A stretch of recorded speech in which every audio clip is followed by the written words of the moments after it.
Brújula de mercados, una semana más, transmitiendo, irradiando al resto del mundo una visión financiera y económica independiente desde una oficina cualquiera en algún lugar del corazón financiero de Londres, ¿de acuerdo? Bien, el video reporte de esta semana, esa visión de mercado que vamos a compartir, podía haber tratado, por ejemplo, del plan de infraestructuras de Donald Trump, de los 200 billones planeados. Podía haber tratado incluso de, pues, las capitales. Tenía hecho un artículo, quería comentar que era sobre el top de las principales capitales del mundo en orden de peso que tenían sus bolsas a nivel mundial. Podía haber citado también los buenos datos de inflación de la semana pasada de Estados Unidos que están fortaleciendo o que fortalecieron puntualmente al dólar, o los comentarios del Banco Central de Japón sobre que tomarán medidas por la distorsión que se está produciendo contra el yen. Ojo, que la hemos comentado durante ya bastantes semanas atrás en Brújula de Mercados, pero no he hablado de nada de eso. Este reporte, este videoanálisis va a hablar de temas que van al corazón realmente de la esencia de la política monetaria de los bancos centrales, del patrón dólar, de las criptomonedas y hacia dónde nos estamos dirigiendo. Y aunque no es la intención, puede incluso hasta tener un tono profético, ¿no? Pero hablamos con un lenguaje técnico, hablamos de cosas que realmente pensamos que están ocurriendo. Y por eso me lanzo ya a hablar del tema, ¿vale? Antes que nada, si estás viendo esto, recuerda que es el análisis semanal. Aquí vamos a comentar únicamente la visión de mercado, los artículos. Y bueno, si no eres miembro del canal de Brújula de Mercados, pues te invito a que pinches, te suscribas y así te notifique tu propio móvil, pues cuando subimos un nuevo reporte, ¿vale? Y además, capítulo B de esto, os recuerdo que hago dos reportes. El segundo reporte que se publica esta misma semana, a la par que este, es un reporte gráfico, ¿vale? Donde se muestran estrategias. Bien, claves de mercado esta semana. España en la vicepresidencia del BCE, regalado, hablamos por qué ahora y por qué esto influye, realmente es una noticia que influye a el rumbo que tomará el Banco Central Europeo y la política monetaria de Europa, que al fin y al cabo afecta a los flujos de dinero en Europa. Soros critica el Bitcoin pero invierte en él, otro comentario de otra noticia que vamos a sacar. Los creadores del RIP le dan la razón a Brújula de Mercados. ¿Por qué? Pues vamos a ver una conclusión que han hecho parte de los desarrolladores de este proyecto, en la cual pues es una conclusión a la que llegamos también en Brújula de Mercados hace bastante tiempo atrás, ¿vale? Que ya comenté hace bastante semanas atrás esa misma reflexión. El mundo 40 años después de los bancos centrales. Vamos a ver exactamente cuándo empezó todo esto, la política monetaria actual, cuándo empezó a aplicarse, ¿vale? Y con gráficos en concreto. El invento del petrodólar, una vez más, esta vez he traído ilustraciones que he ido encontrando que me han hecho bastante gracia en esta investigación que hice para esta semana y que creo que son reveladoras en cualquier caso para entender realmente cuál ha sido la evolución del sistema monetario en los últimos años hasta ahora, ¿vale? El Fedcoin, el próximo invento. Vamos a ver aquí como si el petróleo fue un invento, quizá el Fedcoin podría ser otro invento para salvar al sistema financiero, ¿vale? Deutsche Bank y su informe sobre bancos centrales y criptodivisas. Interesantísimo, mega interesante ese informe del Deutsche Bank, ¿vale? Entro en materia ya. Vale, lo primero es comentar la noticia que os citaba. Guindos es un éxito para Alemania. Berlín podría apoyar a un europeo del norte para la presidencia del Banco Central Europeo. En la Unión Europea el ganador principal no siempre es el que lleva el premio a casa. Véase el caso de España, cuyo ministro de Economía, Luis de Guindos, es la única persona que queda en la carrera por convertirse en vicepresidente del BCE después de que Irlanda retirara ayer su candidato Philip Lane. Su designación significa que es más probable que un europeo del norte obtenga el puesto principal cuando se vaya Mario Draghi en 2019. Los alemanes, ansiosos por poner fin a las políticas monetarias poco ortodoxas, estarán encantados. Es decir, que interpretan aquí, fijaos la seriedad que tienen los organismos o instituciones europeas, que se pone una de cal y otra de arena. Si hay un sureño a la vicepresidencia, quiere decir que la presidencia podrá ir a un norteño, ¿vale? O un alemán. Os recuerdo que los alemanes son los que siempre han estado regañadientes con las políticas expansivas monetarias. Les cae mal Draghi, el Bundesbank lo que quiere es mantener el euro encarecido y además le viene bien porque Alemania tiene exceso de ahorro pese a que el resto de Europa del sur tenga altas tasas de paro y que Europa como economía global tenga una tasa de paro cercana al 9%, ¿vale? Así que bueno, el mérito no es tanto de Guindos como de una serie de consideraciones. España no tiene ninguno de los principales cargos de la Unión Europea, tampoco está representada en el Comité Ejecutivo del BCE, en el que tradicionalmente han participado cada uno de los 4 países más grandes de la zona euro: Francia, Alemania, Italia, España, Reino Unido, ¿vale? Es cierto que Irlanda podría argumentar que no ha estado en este consejo desde el lanzamiento del euro en 1999 y su candidato tenía experiencia en banca central, de lo que carece su rival, pero Dublín probablemente tiene la vista puesta en el puesto de economista jefe del BCE, del que se marchará el alemán Peter Praet a finales de mayo de este año que viene, ¿vale? Os recuerdo, por cierto, hace 3-4 semanas, en uno de los videoreportes que hicimos, comentábamos el historial que tenían algunos cargos públicos de estos organismos institucionales, ¿vale? El historial que en algunos casos parecía hasta criminal, un historial casi criminal de quienes se ponen al frente de estas instituciones públicas o semipúblicas o aparentemente públicas que controlan la banca mundial, ¿vale? O la banca, en este caso europea, que también influye en la banca mundial.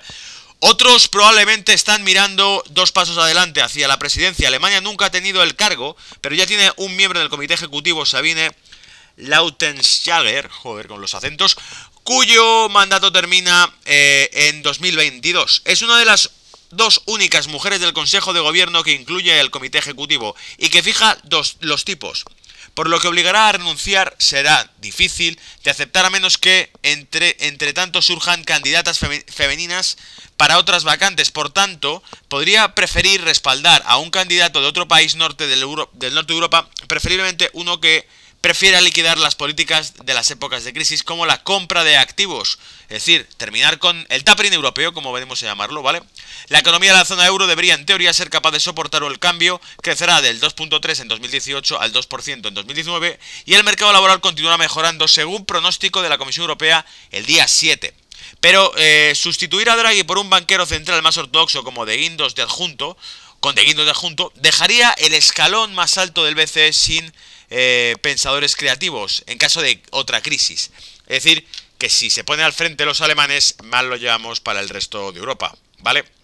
Bien, salto a la noticia de Soros que os comentaba antes. Soros, que critica al Bitcoin, bueno, pues parece que invierte en él. Vamos a leerlo al detalle, ¿vale? El inversor multimillonario George Soros ha criticado recientemente el Bitcoin, pero parece que no está en contra de invertir en el mismo. El fondo del magnate ha comprado acciones de la empresa de criptomonedas Overstock. Soros Fund Management tenía 2.472188, o sea, 2,5 millones de acciones de Overstock al final del cuarto trimestre de 2017, convirtiéndose en el empresario en el tercer mayor accionista según la firma según informa CNBC. Citando declaraciones regulatorias, las acciones tendrían un valor de 158 millones en el momento de la inversión, pero habrían perdido más de 10 millones hasta el miércoles. Overstock solía ser un minorista en línea tradicional que compite con Amazon y otras empresas. Sin embargo, la compañía decidió remodelar radicalmente y comenzó a aceptar Bitcoin. Mantuvo una oferta de moneda inicial, una ACO, a través de un intercambio T0 el 18 de diciembre. El propietario Patrick Byrne le dijo a la CNN en diciembre que quería vender y cerrar el negocio minorista y centrarse en la propiedad de 10 compañías de blockchain. Soros habló públicamente en contra del Bitcoin en enero en el Foro Económico Mundial de Davos en Suiza. El multimillonario lo llamó el huevo para los dictadores y lo comparó con una burbuja típica. Añadió, sin embargo, que la tecnología blockchain podría ser útil positivamente para enviar efectivo a inmigrantes ilegales que llegan a Europa. La compañía en la que ha invertido tiene una postura completamente diferente en Bitcoin. Byrne, de Overstock, le dijo a Fox que el Bitcoin podría aumentar a $1 millón y lo llamó el cambio más importante tecnológico de la civilización. Así que bueno, George Soros invierte en compañías que creen ciegamente en el Bitcoin y que abandonan su negocio minorista, retail, de pequeño cliente, para ir a por algo más ambicioso como es el futuro de las criptomonedas, ¿vale? 40 años de bancos centrales. Vamos a ir a algo, tenéis a la derecha, a izquierda, perdón, una ilustración de Nixon, ¿lo veis? Con la V de Victoria y con los dedos cruzados. ¿Por qué pongo eso de Nixon ahí? Porque Nixon suspende la conversión de $33 por onza de oro en 1972. Y si os fijáis, lo que era la deuda norteamericana, que decae durante el final de la Segunda Guerra Mundial hasta los años 70, que es cuando empieza a tener déficit la economía americana, pues se dispara según surge el que en los años 80. Bueno, esto ya es más bien algo casi de doctrina, ¿no? Pero en los 80 se cambian las políticas monetarias radicalmente. ¿Por qué? Porque lo que hasta ese momento había sido una política de controlar los tipos por parte de los gobiernos, que era más bien keynesiana, y que se acusaba de que, bueno, las políticas keynesianas generan inflación, ¿de acuerdo? Hasta ese momento decían, no, es que generan inflación las políticas keynesianas porque los gobiernos para financiarse emiten dinero público. Y entonces, claro, eso hace que los niveles de precios suban. Pero todo este argumento que lo hace Hayek surge justo a finales de los 70, que es justo después de la creación de la OPEP, que sube el precio del crudo a nivel mundial y que genera una ola de inflación al mundo entero. Pero con ese argumento, con ese pretexto, se inició un cambio en las políticas monetarias del mundo y los países occidentales abandonaron esas políticas monetarias públicas para aplicarlas a bancos centrales que dejaron el terreno abonado o allanado para que la banca privada utilizase el coeficiente de caja de manera que generasen dinero de la nada, como hacían los bancos, inyectar liquidez, imprimir billetes, pero esta vez, en vez de hacerlo con fines públicos, de estados, de naciones, lo hacían con fines privados, es decir, generar dinero de la nada, aumentar su masa monetaria, prestando crédito, emitiendo deuda. Es una teoría que saca Brújula de Mercado, que saca Gonzalo Cañete en este videoreporte. Bueno, quizás sí o quizá no, si tenemos en cuenta la evolución de los niveles de deuda brutales, escandalosos, monstruosos desde aquellos años hasta acá, ¿verdad? Bien, la falsa ventaja competitiva, guerra de divisas y el origen de esa guerra de divisas. Tenéis un comentario ahí publicado, entre comillas, citando a Nixon. Decía, el histórico acuerdo monetario, los acuerdos que hemos alcanzado con la mayor parte de las naciones europeas, con Canadá y con Japón, ayudarán a made it by providing new markets for American products. Ayudarán proveyendo a América de nuevos mercados para nuestros productos, nuevos trabajos para los empleados americanos, para los trabajadores americanos. Esta frase revelaba cuál era la intención realmente de desvincular el dólar del oro en el año 72 por Nixon. Su moneda debía ser rebajada contra el resto de ellas para no perder ventaja competitiva. Para que los americanos siguiesen teniendo trabajo o generasen nuevos puestos de trabajo, el dólar tenía que ser rebajado contra el resto. A mal de los franceses, que se quejaron abiertamente y que querían recapitalizar su oro, que estaba desde la Segunda Guerra Mundial en reservas de la Reserva Federal, ¿vale? Nunca lo consiguieron. Y por eso se inventó el patrón dólar. Hay quien dice, si quieres saber sobre la subida del crudo y de la OPEP, el cártel de la OPEP creado en los años 70, no le preguntes a los países árabes productores de petróleo de los años 70, pregúntale a Kissinger, que fue el que acordó y negoció con ellos la creación de la OPEP, es decir, el beneplácito de Estados Unidos, la autorización a crear la OPEP a cambio de que se cotizase en dólares. ¿Por qué? Tenemos una explicación ilustrativa perfecta. El incremento de la demanda de petróleo, si está cotizado en dólares y para comprar petróleo te harán falta dólares, hará que se demanden dólares a perpetuidad. Si el mundo entero le hace falta combustible para los coches y los camiones, para el transporte, para los aviones, los derivados del crudo, incluso para la calefacción, al mundo entero le hace falta, entonces tendrá que comprar dólares para poder comprar petróleo, ¿vale?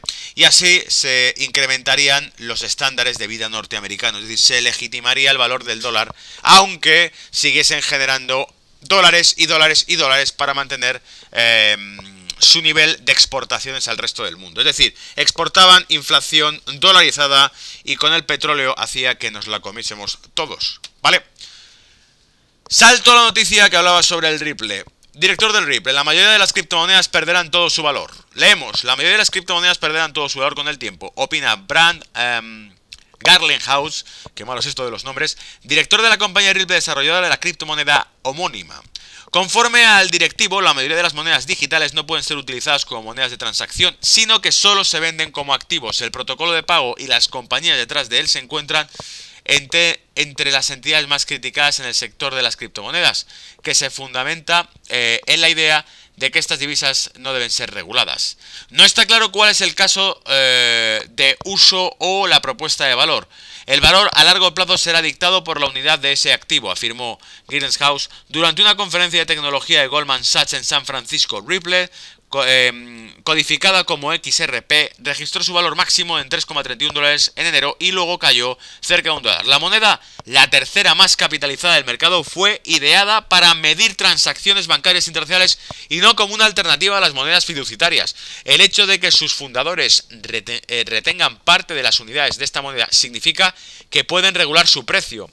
Garlinghouse cree que la mejor manera de usar las criptomonedas es trabajar dentro del sistema, en lugar de convertirse en una oposición a la regulación gubernamental y a las instituciones financieras tradicionales. Es decir, el Ripple es la criptodivisa del sistema bancario, es la que oficialmente representa el sistema bancario a día de hoy, porque cuidado con lo que traemos hoy para comentar, ¿vale? Que es dinamita pura, el tema del Fedcoin.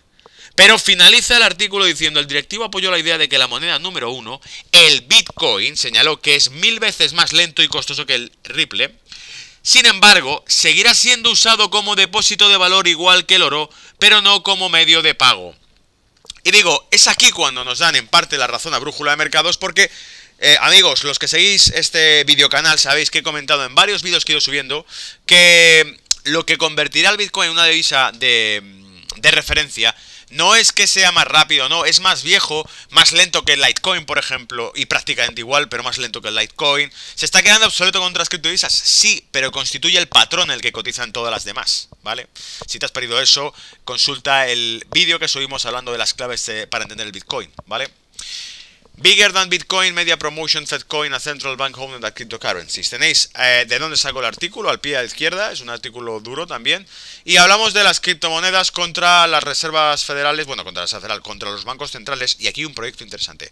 Fedcoin aún no existe y sin embargo el Washington Post ya lo promociona como la criptomoneda primera que usaremos en el futuro. ¿Sabe algo que el resto nosotros no tiene? Hace apenas unos días advertí que los bancos centrales globales podrían eventualmente tratar de tomar el control del fenómeno de la criptomoneda. Y por eso me alarmé profundamente al ver que los pods publicaban este tipo de artículo. Queremos que las criptomonedas sean completamente independientes y definitivamente no queremos que la Reserva Federal y otros bancos centrales globales comiencen a crear sus propias versiones. Porque, por supuesto, una vez que crean sus propias versiones, querrán comenzar a restringir el uso de cualquier competidor. El lunes, Washington Post publicó un artículo de opinión del profesor Campbell Harvey de la Universidad de Duke titulado Bitcoin es grande, pero Fedcoin es más grande. En estos días hay una agenda detrás de prácticamente todo lo que se publica en Washington Post, por lo que no es solo una coincidencia que hayan publicado un artículo como Fedcoin en el título.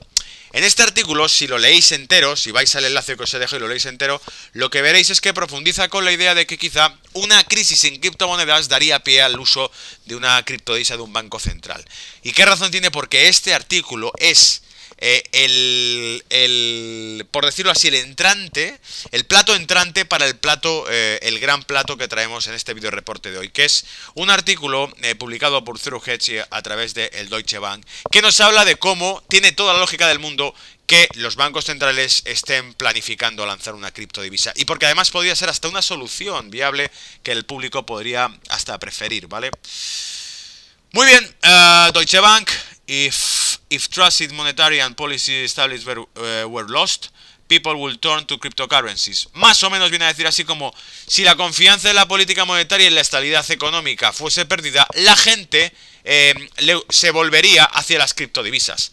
A pesar de los constantes esfuerzos de establecimiento para sacar dinero de las criptomonedas, de food y de todo el mundo y crear un sentimiento tan negativo que ningún ciudadano con mentalidad patriótica debería incluso querer descentralizar su riqueza lejos del control del gobierno, proxy bancario, notamos sorprendente la franqueza de los economistas de la Fed de Nueva York la semana pasada cuando admitieron lo siguiente: si viviéramos en un mundo distópico sin confianza, el Bitcoin podría dominar los métodos de pago existentes. Pero en este mundo donde la gente tiende a confiar en que las instituciones financieras manejen los pagos y los bancos centrales para mantener el valor del dinero, parece poco probable que el Bitcoin sea tan conveniente como lo significa el pago actual. Lo cual supuso la pregunta: ¿qué sucede cuando la confianza muere? La respuesta, por supuesto, es la existencia misma de las criptodivisas. Crear un mundo en el que ninguna red dependa de la confianza y la presencia de un nodo maestro. Es decir, que no dependa de la confianza que tenga un banco central, sino que tenga transparencia, ¿vale? Lo que nos lleva a la cuestión de una criptomoneda emitida por un banco central. Una extraña mezcla de contabilidad distributiva o distribuida y control centralizado. Deutsche Bank intenta responder la pregunta simplemente con ¿por qué usaríamos criptoeuros? El aumento del Bitcoin, de las criptomonedas y la disminución de los pagos en efectivo son el telón de fondo de un nuevo concepto: efectivo digital emitido por los bancos centrales, ¿vale? Como cada vez se utiliza más la tarjeta de crédito y cada vez utilizas menos el dinero en cash, yo aquí en Londres, donde vivo, cada vez que vas a cualquier tienda puedes comprar un sándwich o un refresco tocando con la tarjeta de contacto. Te lo acepta en cualquier sitio, mientras que en España, cuando viajo, todavía hay sitios donde no te lo aceptan o te piden un mínimo, por ejemplo, ¿vale? Bien, continúo. Un viejo debate académico sobre quién crea dinero y cómo está repavimentado, pero ¿qué pasa con la perspectiva del usuario? ¿Por qué usaríamos criptoeuros? Aquí viene el mejunje. Los bancos centrales están investigando las criptomonedas y la tecnología contable distribuida subyacente, ya que tienen la responsabilidad de emitir dinero físico, supervisar y o proporcionar sistemas de compensación y liquidación de pagos, llevar a cabo la política monetaria y salvaguardar la estabilidad financiera. En las áreas de pagos y ahorros, el efectivo digital competiría contra los depósitos bancarios, el efectivo físico y las criptodivisas privadas para ganarse a los consumidores. Es decir, el dinero electrónico emitido por el Banco Central competiría contra las tarjetas de crédito de los bancos, contra el dinero en efectivo, contra las líneas de crédito bancarias, contra la criptodivisa propia. Es decir, que los bancos centrales digan, mira, para eso emitimos nosotros nuestra propia criptodivisa, emitida por un banco central, el Banco Central Europeo, y que la utilicen los ciudadanos europeos en Europa, ¿vale? Y sigue profundizando, A menos que su uso fuera fuertemente impulsado por la regulación, el efectivo digital necesitaría convencer a los usuarios ofreciendo mejores y más convenientes soluciones de pago que otros sistemas de pago. En particular, tendría que coincidir con los bajos niveles actuales de tarifas y los altos estándares de seguridad para los pagos de los consumidores regulados. En un ambiente de alta confianza en las instituciones públicas, los consumidores probablemente no estarían preocupados si el efectivo digital ofreciera poca privacidad de datos. Es decir, si hay confianza en la economía y en sus instituciones, no te importaría que tus datos fuesen públicos, que se conociese quién eres, porque al fin y al cabo con la tarjeta de crédito se conoce quién eres. Estás pagando al fin y al cabo con una tarjeta de crédito que va a tu nombre, con una cuenta bancaria que va a tu nombre, ¿vale?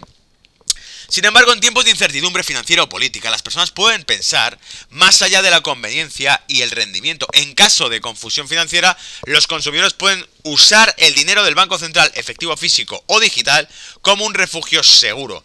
Sin embargo, si se perdiera la confianza fundamental en la estabilidad monetaria y en la política, la gente probablemente se alejaría de cualquier forma de moneda soberana a favor de otros activos alternativos o criptomonedas privadas. Es decir, mientras exista confianza en las instituciones monetarias, bancarias, podría funcionar una criptodivisa emitida por un banco central. En el momento que pierdan credibilidad, no funcionaría. Y ojo, esto sería en competencia directa con los bancos privados, tal como se explica, ¿vale? Las criptomonedas privadas están demostrando ser algo más que un truco tecnológico de corta duración. El aumento del Bitcoin y las preguntas sobre el futuro del efectivo han sido el caldo de cultivo para un nuevo concepto, efectivo digital emitido por un banco central. De hecho, el efectivo o moneda digital emitido por el Banco Central, CBDC, es el punto focal de varios desarrollos técnicos y económicos. En Estados Unidos han destinado más de 3 millones de dólares simplemente a investigaciones por universidades del blockchain, ¿vale? Las monedas soberanas como el dólar estadounidense, el euro o la libra esterlina son monedas fiduciarias dirigidas por el Banco Central supranacional y son en gran parte digitales, porque la mayor parte de la oferta monetaria no se mantiene en efectivo físico, sino en forma de depósito bancario. En la zona euro, por ejemplo, los depósitos bancarios constituyen alrededor del 80% del dinero total. Los pagos con depósitos bancarios también son en gran parte digitales. Los pagos con tarjeta, la transferencia de crédito en línea, los débitos directos se procesan electrónicamente a través del sistema de pago con tarjeta o banco como un punto central de liquidación. Es decir, en Europa a día de hoy se utiliza mucho más el dinero electrónico con tarjeta de crédito, con el PayPal cargando contra tu cuenta bancaria, todo ese tipo de cosas, ¿vale? El efectivo y las criptomonedas privadas ciertamente ofrecen un mayor grado de anonimato que los depósitos bancarios o los CBDC. Relativo, explicamos el por qué no es exactamente así en el vídeo que publicamos sobre Bitcoin, ¿vale? Pero a los efectos de los pagos minoristas diarios, muchos consumidores valoran la comodidad sobre la privacidad de los datos. Prefieren comodidad a privacidad. Muchos hogares pueden considerar aceptable el uso de criptoeuros, incluso si se les exige que se registren con su verdadera identidad, especialmente si el registro no es demasiado engorroso y los pagos son convenientes. Esto ayudaría a los bancos centrales a diseñar efectivo digital de una manera que cumpla con los requisitos contra el lavado de dinero. Es decir, si no puedes combatir el narcotráfico, crea tu propia droga de banco central. Si ese narcotráfico es la ilegalización de las criptodivisas, como se pretende, ¿cómo puedes solucionarlo? Emitiendo un monopolio propio, emitiendo yo su propia criptodivisa, ¿vale? Y os recuerdo, es inexacto este reporte de Deutsche Bank. ¿Por qué?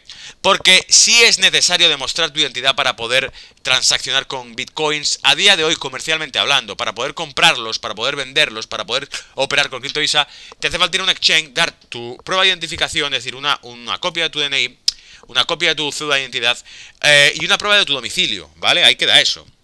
Si un pagador tiene dudas sobre la confiabilidad de su contraparte, es posible que no quiera revelar mucha información personal para prevenir el spam publicitario y el posible robo de identidad. En caso de una falta general de confianza en el gobierno, el sistema legal de un país o la moneda, los contribuyentes buscarán el anonimato de terceros. No querrían que las autoridades pudieran controlar sus pagos en un caso tan extremo. El efectivo digital emitido por el Banco Central seguramente no será el tipo de pago de elección para evitar la vigilancia estatal o los estrictos controles de capital. Las criptomonedas privadas, sin embargo, están bien posicionadas para permitir a los ciudadanos burlar los sistemas de pago controlados por el Estado, como está sucediendo en China, en Zimbabue o en Venezuela.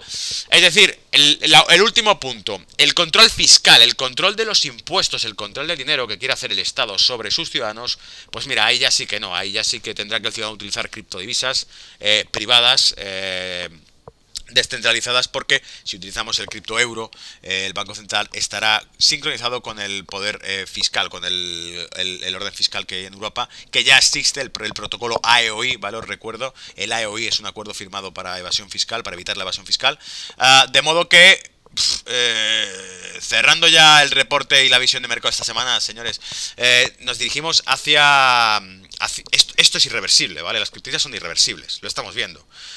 Las podrán criticar, podrán tratar de regularlas o prohibirlas, pero lo que está clarísimo es que esa tecnología ha llegado para quedarse y hasta los propios bancos centrales acabarán empleándola para el mayor control fiscal y para el mayor control monetario, ¿vale? Bueno, eso es todo. Iniciar el vídeo reporte gráfico de estrategias semanales. Gracias por estar ahí, espero tu comentario. Chao.